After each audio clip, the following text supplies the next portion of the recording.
My mom would be at all my sporting events. Let's say I was playing football, okay? My mother would be on the sidelines, and if the play on the field started going one way, my mother would run along like, Mark, get him, get him! I'd be like, oh my gosh. I'd get in the huddle with the other guys. They go, Mark, is that your mother? I go, no, I never saw her before in my life. The greatest gift my mother ever gave me, she believed in me. I have overdosed on drugs on 3 occasions where I should have been dead. But I believe I was kept here for a reason. You show me your friends, I will show you your future. How do I know this?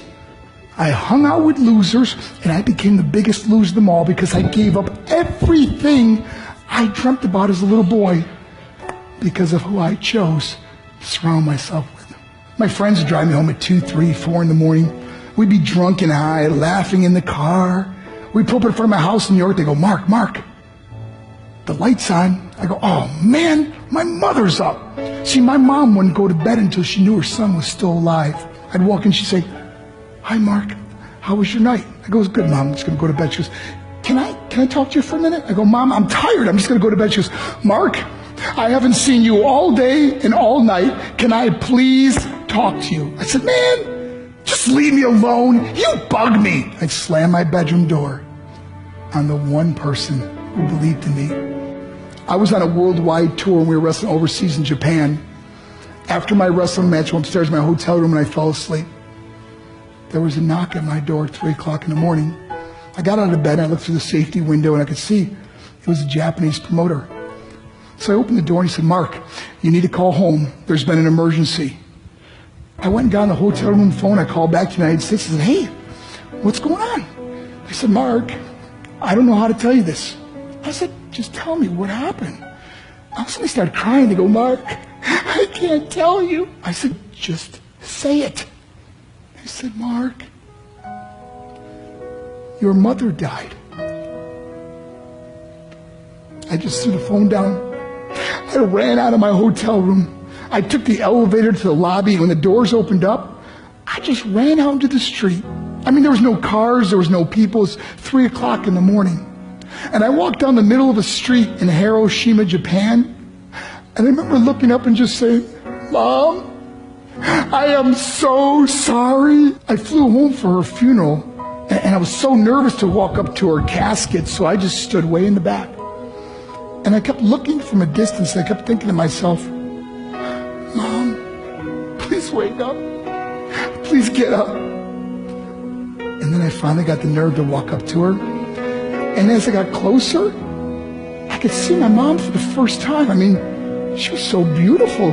She was dressed in white. I mean, she looked like an angel. And I just stood over and I said, Mom, you are my hero. Everything I am, everything I hope to be was because of you. You loved me so much. You gave me a life. You're the only one that ever believed in me.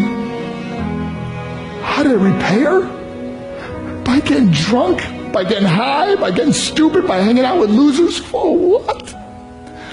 All she ever wanted to do was talk to me.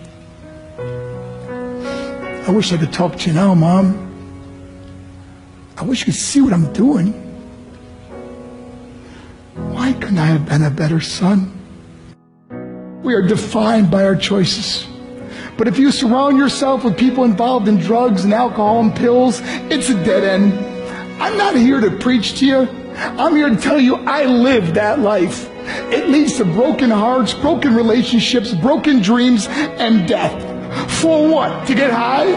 If you have a mother or a father, when you go home, tell them how much you love them. See, my whole life was about being rich and famous. I had to be a millionaire. I had to win the race. I had to win the race at the expense of my marriage, my family, my friends. For what? To be all alone in the world? I learned what is truly important, and that is how precious this gift of life is, and our families, and how quickly it can be taken away. See, I no longer live in time. I live in moments. See, it's not what's in your pocket that matters. It's what's in your heart that truly matters. Love Love is just a word until somebody comes along and gives it meaning. You're